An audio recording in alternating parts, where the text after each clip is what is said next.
أنا حابة أقول لسجود بنتي اللي في تالتة ثانوي أدبي: يا سجود، أنا فخورة بيكي، فخورة بيكي من قبل الامتحانات ما تخلص ومن قبل النتيجة ما تطلع، وأيا كانت النتيجة أنا راضية ومبسوطة.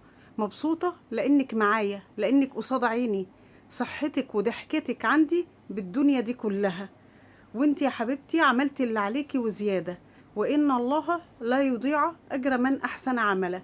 وانت أحسنتي العمل، فإن شاء الله ربنا هيعوضك خير وهيرزقك بأحسن ما بتتمني. ربنا يجبرك كده يا رب جبرا يتعجب منه أهل السماوات والأرض. يا ريت يا جماعة كل اللي عنده طالب أو طالبة في الثانوية العامة تبقوا سند ليهم، تبقوا دعم ليهم، اوعوا تحبطوهم مهما كانت النتيجة. خليكوا فرحانين بولادكوا وارضوا باللي ربنا قسمه لهم، وان شاء الله ربنا يكتب لهم الخير يا رب العالمين.